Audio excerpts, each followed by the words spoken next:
Eh bien bonjour à tous, j'espère que vous allez bien. On se retrouve sur Final Fantasy VII Ever Crisis pour parler un petit peu plus en détail du personnage de Cid, tout fraîchement sorti. Donc dans cette vidéo, je vais vous donner mon avis sur chacune de ses armes, on parlera également de ses limites et on finira avec ses petits costumes. Et je clôturerai en fait la vidéo avec mon avis de manière globale sur le personnage. Donc je vous mettrai timecode en description.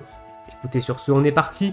Direction les draws, on va se servir de la wishlist pour avoir accès à toutes ces armes et pouvoir les analyser, enfin que je vous donne mon avis sur chacune d'elles, une par une. Alors on va commencer rapidement par son arme qui est actuellement en bannière, la Rocket Lance. J'en ai parlé brièvement, j'en ai parlé dans ma vidéo déjà ce matin où je vous ai donné mon avis sur cette bannière. Je vais y revenir rapidement sur cette arme-là. Donc c'est une arme que je trouve intéressante même sans être OB6 parce que grâce à son effet de Enfeeble, elle va pouvoir, entre guillemets, avoir une baisse de résistance à la glace équivalent à du -3, alors qu'en 5 étoiles OB1, elle ne peut faire que du -2 en résistance à la glace. Donc ça reste intéressant, c'est un peu l'équivalent d'armes qui sont OB6 maintenant. Au niveau de la baisse de résistance glace, on a quand même pas mal d'options dans le jeu. On a même des options qui coûtent 3 d'ATB chez Red 13. Donc ici, on a 4 ATB en OB0 et en OB1 pour l'équivalent d'un -3 en baisse de résistance glace.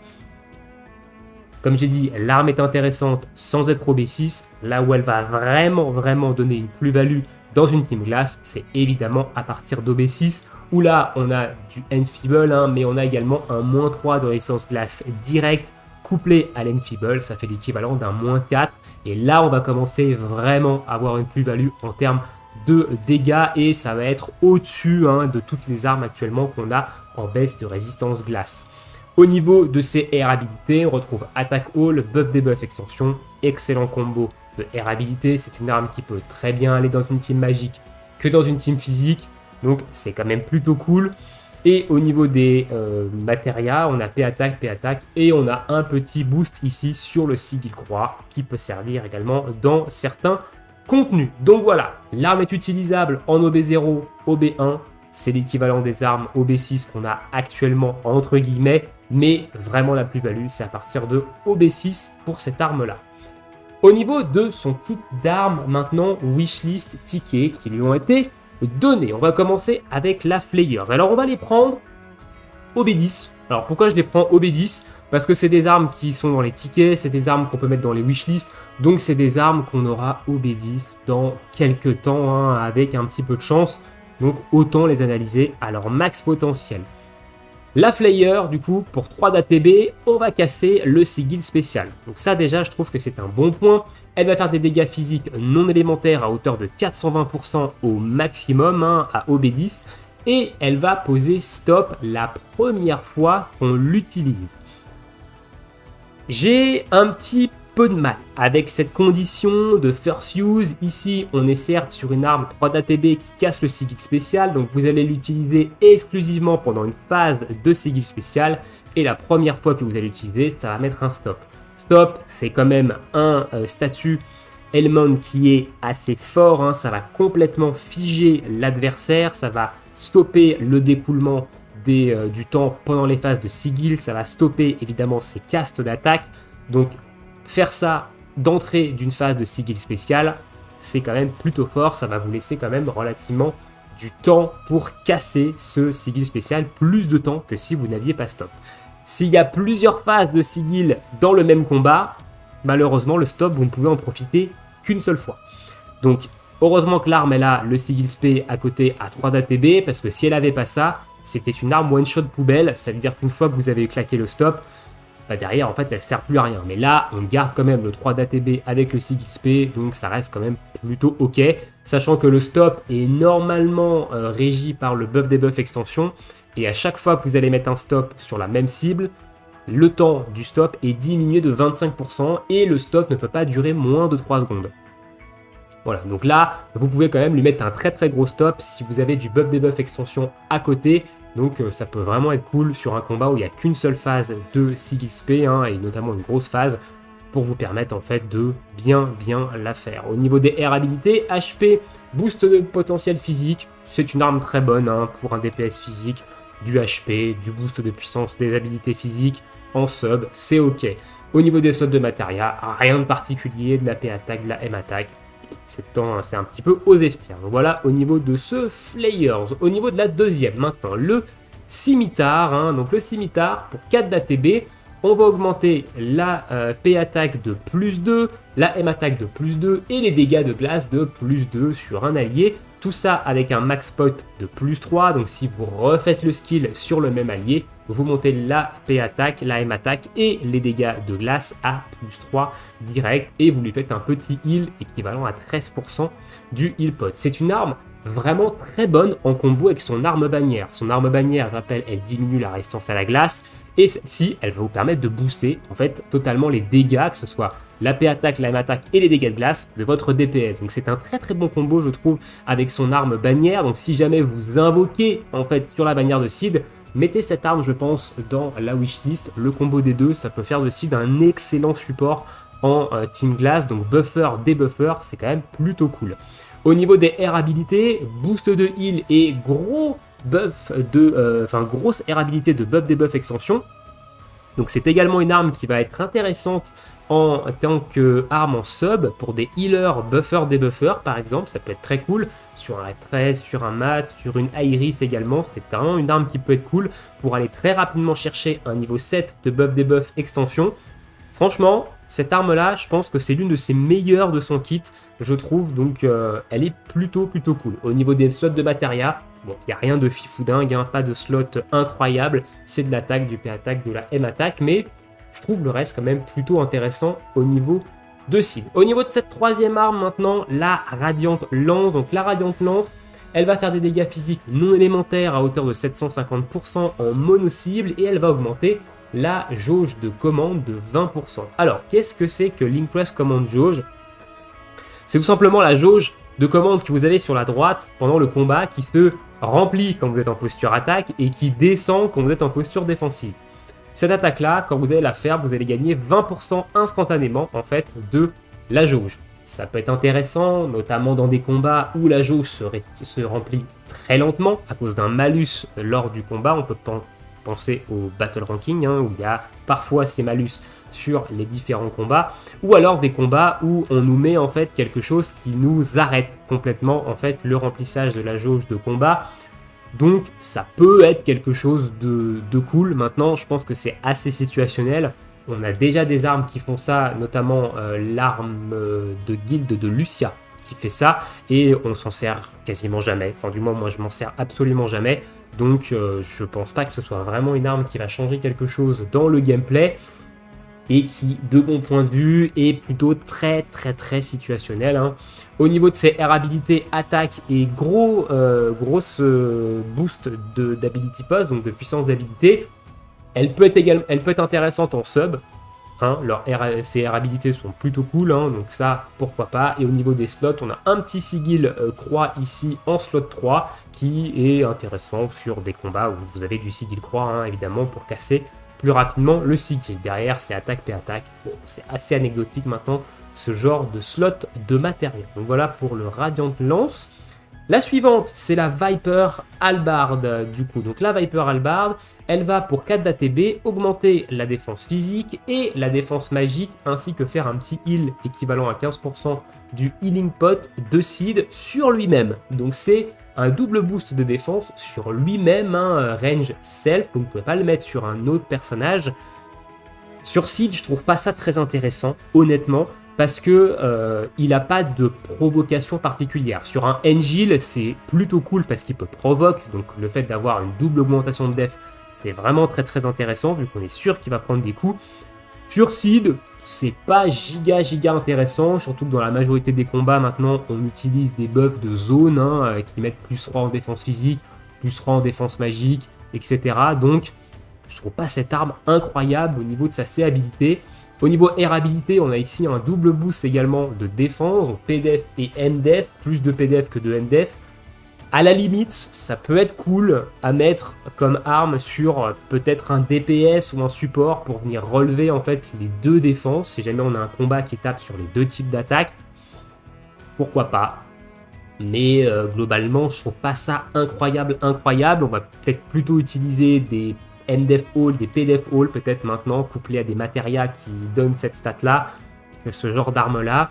Au niveau de ces slots de matérias, c'est du full aim attack, donc c'est plutôt anecdotique. Donc cette arme, je la trouve vraiment pas incroyable, hein, globalement, sur Seed. Donc je pense que c'est pas une arme à mettre en wishlist, c'est une arme qu'on va ne pas aimer invoquer, hein, également.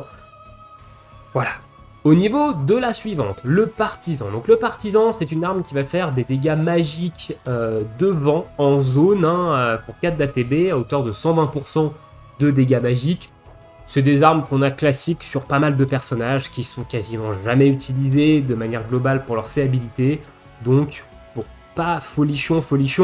Au niveau des R habilités, on retrouve de la M attack, un gros boost de Winpot, hein, ici 31,52. Donc ça va être une arme qui va plutôt être utilisée en sub pour un DPS magique de vent, hein, au vu de ses R habilités. Et au niveau des slots de matéria, rien de spécial, c'est du full M attack encore une fois. Donc une arme vraiment pas incroyable, plutôt utilisé pour ses R habilités je pense que le reste, mais c'est tout globalement sur cette arme là. Au niveau de la suivante, la Pole Axe. Alors la Pole Axe pour 4 d'ATB, ça va faire 540% de dégâts physiques non élémentaires sur tous les ennemis, et ça va diminuer l'attaque physique de -2 et l'attaque magique de -2. Si vous refaites l'attaque, vous avez un max pot de -3, donc vous pouvez monter jusqu'à -3 d'attaque magique et d'attaque physique sur tous les ennemis. C'est une option très intéressante, je trouve, sur un personnage comme Seed, hein, qui va avoir pas mal de buff, debuff, extension. Donc le fait de pouvoir lui donner en fait ce genre d'arme, donc ce genre de double réduction d'attaque en zone, et bah c'est cool. Honnêtement c'est cool. Maintenant c'est une option qu'on a sur d'autres personnages. On a Vincent qui a une arme un petit peu similaire, on a Barret qui a une arme similaire, on a Sephiroth avec son arme de FF9 qui a une option similaire. Donc ça donne de la diversité sur les personnages qui ont cette option, donc ça reste cool, et je crois qu'il y a certaines de ces armes-là qui ne peuvent pas aller à -3 dans les deux. Ici on a -3 sur les deux, donc je pense que c'est ça qui est plutôt intéressant sur lui par rapport aux autres. Voilà, c'est une bonne option globalement en termes de C-habilité. Au niveau des R habilités, on a une bonne R habilité de PV ici, ainsi que un petit peu de boost au niveau de l'ability pot. Voilà, c'est pas dégueulasse en termes de R habilité non plus, donc en sub ça va également marcher. Et au niveau des slots de matéria, assez anecdotique, hein, attaque et double P attaque, donc bonne option. Cette Pole Axe, je trouve que c'est une bonne option sur Seed, hein, globalement. La suivante, le Trident. Alors le Trident, pour 4 d'ATB, ça va faire des dégâts physiques non élémentaires mono-cible à hauteur de 620%. Si Seed a 70% ou plus de PV, on va mettre poison sur la cible, donc à 100% de chance de poser poison. Donc ça, dans certains combats, ça peut être intéressant. Et lors de la première utilisation, on va également mettre un stop sur la cible. Donc là, pour moi, il y a une petite contradiction dans cette C-habilité parce que le stop, surtout quand on est sur une condition de première utilisation seulement, on va vouloir le caler à des moments clés du combat pour vraiment en profiter.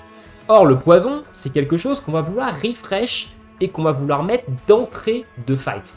Donc ici, c'est un petit peu problématique parce que du coup, c'est soit vous attendez le moment propice pour vraiment utiliser une première fois l'arme afin de profiter pleinement du stop, et derrière, on peut, vu qu'on a déjà utilisé notre première utilisation et que le stop est passé, on va pouvoir refresh le poison tranquille. Ou alors, vous décidez de vous axer que sur le poison de cette arme-là, et du coup, vous mettez le poison en fait d'entrée de fight. Tant pis si le stop il est placé à un moment qui n'est pas très intéressant. Donc c'est vrai que je trouve qu'il y a une petite contradiction dans la C-habilité de cette arme, il va falloir faire des choix, et stop, c'est quand même un debuff assez fort, hein, donc c'est vrai que c'est dommage de l'utiliser comme ça en mode YOLO, juste pour poser du poison, même si le poison dans certains fights ça carry, hein, attention. Donc voilà, petite contradiction ici. Au niveau de ses R habilités, gros boost d'HP et du buff debuff extension, donc une arme qui va être intéressante également en sub, hein, sur un sub DPS buffer debuffer, et au niveau de ses slots de matériel, c'est du full P attack, c'est assez anecdotique ici. Son avant-dernière arme, du coup, la Slash Lance, donc pour 4 d'ATB, ça va faire des dégâts physiques non élémentaires à hauteur de 540% sur tous les ennemis, et ça va augmenter la défense physique de +3 de tous les alliés. C'est une option également intéressante. On a d'autres personnages qui sont capables d'augmenter la défense physique jusqu'à plus 3 en zone. On a Angel qui fait défense physique plus P attaque. On a Barret qui fait défense physique uniquement. On a Iris avec son arme d'anniversaire qui fait défense physique mais que jusqu'à plus 2. Et on a Matt qui a 2 armes qui permettent de le faire. La Centipède qui fait plus 2 puis plus 3 et qui heal également en zone. Et on a sa Seringue qui fait plus 2 en défense physique et en défense magique. Et si on la réutilise, on passe à plus 3 dans les deux. Donc on a d'autres persos qui ont cette option, mais ça reste intéressant pour Sid d'avoir cette option-là. Ça peut lui rendre un intérêt dans certains combats, donc pourquoi pas. Au niveau de ses R habilités, on a attaque et gros ce R habilité de buff debuff extension. Donc ça c'est un combo de R habilité que je trouve pas inintéressant parce que ça peut permettre de la mettre également sur un DPS, notamment un DPS physique parce qu'on a quand même 604 de P attaque ici. Donc sur un DPS physique qui aurait un self buff et du coup ça pourrait permettre ici avec la moitié, vu qu'on est en sub, on prend que la moitié des points, on tomberait sur 25 points et ça donne quand même plus 120% de buff debuff extension. Donc ça peut pas, c'est pas inintéressant sur un DPS à mettre en sub pour habiller un petit peu un build ici. Why not? Maintenant évidemment, comme on dit, on parle d'arme OB10 niveau 120. Donc là évidemment, il y aura, nous on n'aura pas l'arme OB10 tout direct, on n'aura pas etc. Donc ça c'est vraiment dans un futur lointain. Et au niveau de ses slots de matériel, on a de la triple P attaque, donc assez anecdotique, donc intéressant. Cette arme, je trouve que c'est une option intéressante. Et au niveau de sa dernière arme, donc la Spire, c'est celle qu'on a eue en gratuite, d'ailleurs, qu'on a eu OB2 gratuitement. Pour 4 d'ATB, on va faire des dégâts physiques non élémentaires à hauteur de 750% en mono-cible. Et lors de la première utilisation, on va mettre un stop. Alors ça, c'est malheureusement une arme que j'appellerais jetable. Alors pourquoi jetable? Parce que tout simplement, une fois que vous avez claqué votre première utilisation, que vous avez posé le stop, et l'arme derrière, elle est pas incroyable. 750% de dégâts physiques non élémentaires, on a des DPS non élémentaires qui sont bien au-dessus, maintenant qui tapent à plus de 1000%, 1300%, donc c'est vraiment anecdotique, 750% maintenant en non élémentaire, et du coup elle mettra plus stop, vu qu'on a déjà mis un premier stop. Donc c'est une arme qui va permettre dans un combat où on a besoin d'un seul stop, en fait globalement, de pouvoir caler un bon stop au bon moment, mais derrière en fait il faut avoir une autre option sur Sid pour pouvoir taper, parce que cette arme-là sera un petit peu poubelle, sauf si c'est sa meilleure arme de DPS, etc. Bon, 750, ça reste pas dégueulasse, attention, mais c'est surtout pour le stop que cette arme est intéressante, et c'est un stop à usage unique. Donc, voilà, pas incroyable, même si ça peut servir dans certaines situations. Au niveau de ses R habilités, on a une grosse R habilité de P attaque, par contre, ici, donc ça lui donne un level 7 directement, ce que vous la mettez en arme principale, et un petit boost ici d'ability pose, donc de puissance d'habilité. Pourquoi pas, ça peut être une arme qui peut être cool à mettre en sub sur un DPS physique, surtout qu'elle a 628 de P attaque, ce qui est globalement pas dégueu. Au niveau de ses slots de matériel, on est sur du full P attaque assez anecdotique, quoi. Voilà un petit peu ce que je peux vous dire globalement sur ses armes, donc sur son arme bannière et ses armes wishlist. Et on va passer maintenant à son arme de guilde. Donc qu'est-ce qu'ils nous ont proposé pour lui en termes d'arme de guilde? Spoiler alert, c'est un balai. Voilà, c'est la mop.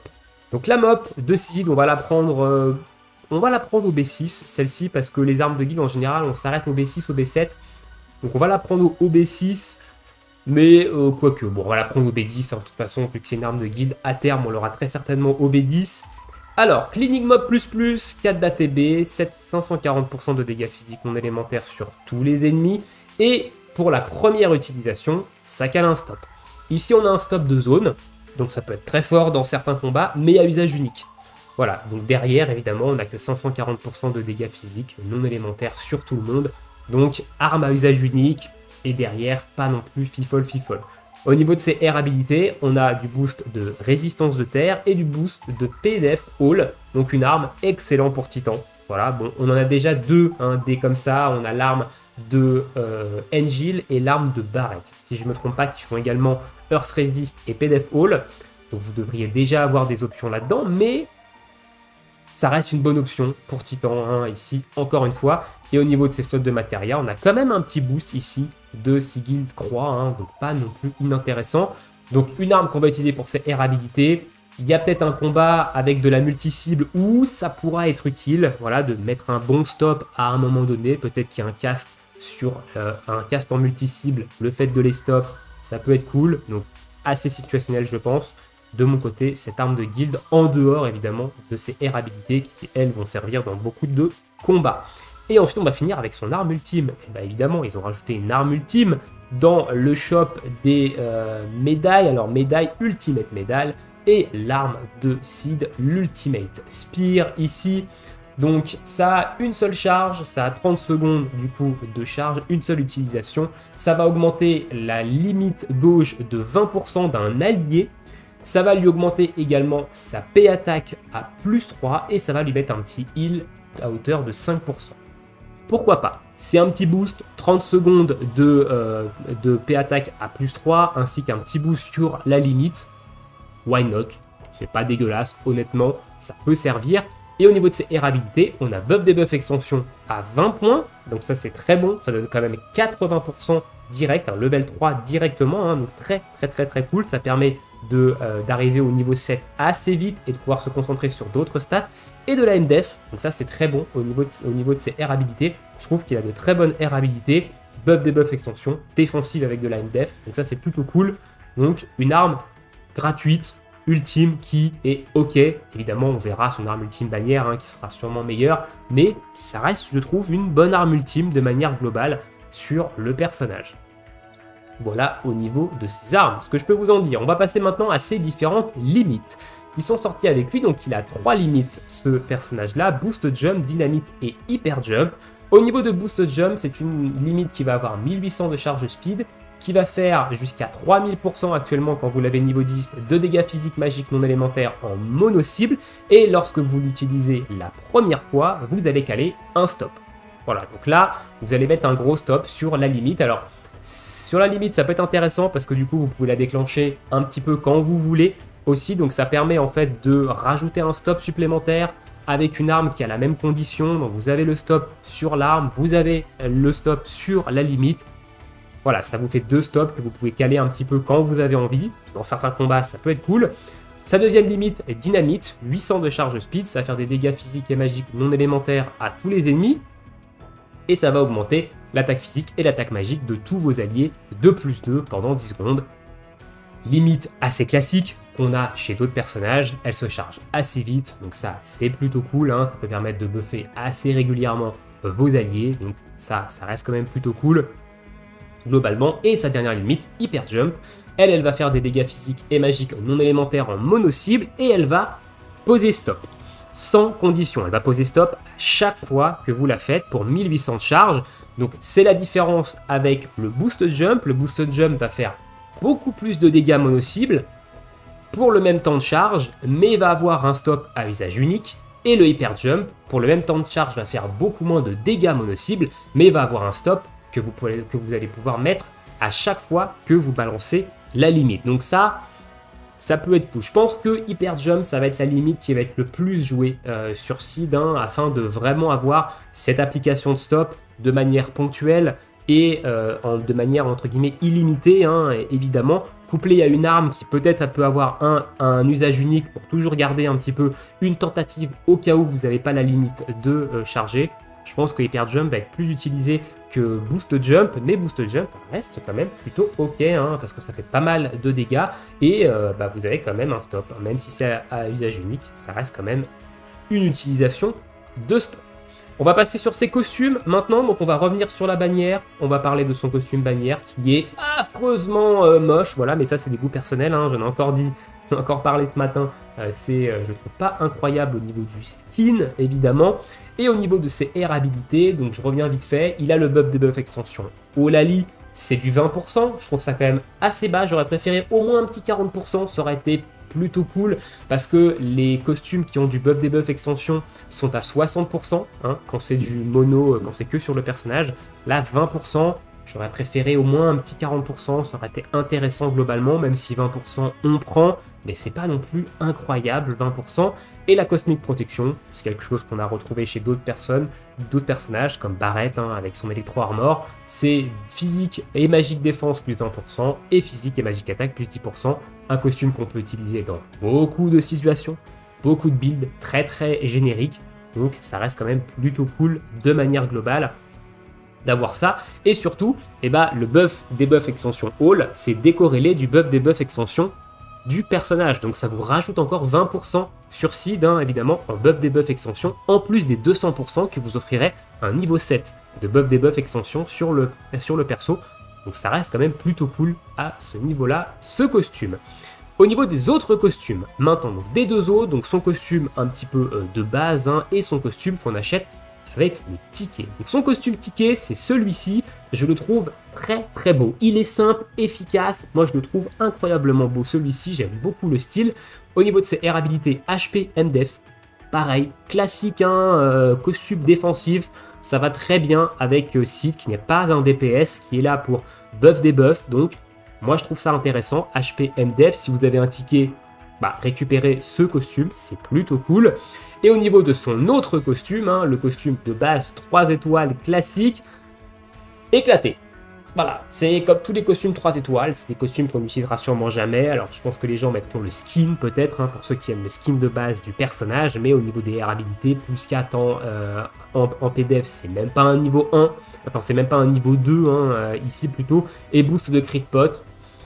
Bon, 20% de dégâts, enfin même pas niveau 2, 5% en plus, c'est pas non plus incroyable ici, donc voilà, c'est un costume qu'on utilisera principalement pour le skin. Moi perso, j'utilise celui-ci, que ce soit en skin ou pas, parce que je le trouve vraiment stylé, simple, efficace, comme j'ai dit. Au niveau du ticket de costume, rapidement, voilà, avant de conclure un peu sur ce perso, vous pouvez l'acheter ici dans spécial et vous avez un monthly stock qui est de 1500. Vous pouvez l'utiliser 1500 cristaux. C'est le pack qu'ils ont mis à la place du Battle Pass. Avant, ce ticket était présent dans le Battle Pass. Maintenant, dans le Battle Pass Premium, on a 1500 cristaux à la place de ce costume et on peut de ce ticket et on peut choisir ou non si on veut acheter en fait ce ticket de costume. Et on a 5 tickets gacha classiques en plus. Voilà. Personnellement, je trouve ça cher, 1500 cristaux pour ça, mais ça peut servir à des costumes qui sont intéressants quand même dans cette boutique, donc pourquoi pas, surtout pour des personnages sur lesquels on n'a absolument rien. Voilà, donc en conclusion sur Seed, qu'est-ce que je pense globalement du personnage? Et moi je pense qu'actuellement le personnage, il va avoir difficilement une place dans le jeu. En dehors des contenus où le stop va vraiment être mandatory, va vraiment être hyper fort et va carry vraiment le combat, et le personnage il a pas beaucoup d'armes, voilà, donc en dehors du stop et également en dehors de la faiblesse glace, parce qu'il a une très bonne optique je trouve autour de la glace, avec son arme bannière et son arme qui buff les dégâts de glace, la M attaque et la P attaque, ça je trouve que c'est un très bon build dans une team glace, mais en dehors d'une team où il y a une faiblesse glace en face et en dehors d'un combat où le stop va vraiment être mandatory, le personnage pour l'instant il est pas incroyable. Voilà, il n'est pas incroyable, à voir un petit peu le suivi qu'il va avoir au niveau de ses armes, de ses prochaines bannières, etc. Qu'est-ce qu'on va pouvoir en faire, mais actuellement, c'est pas un personnage que je jouerai, voilà, et c'est pas un personnage dans lequel je vais wishlist des armes. Donc, dites-moi ce que vous pensez, vous, de ce personnage-là. Est-ce que c'est peut-être votre personnage de cœur, donc peu importe qui serve ou non, vous allez le jouer, attention, ça... c'est différent, le cœur, l'opti, et ou sinon, est-ce que vous trouvez le personnage pas ouf, ou est-ce que vous trouvez le personnage au contraire fort, et je me suis complètement trompé dans mon avis, vous avez aussi le droit, j'ai pas la science infuse, je peux aussi me tromper évidemment, dites-moi ça dans l'espace commentaire, je vous laisse ici, je vous souhaite tous une très bonne journée, une très bonne soirée, bon jeu, et à bientôt, ciao ciao.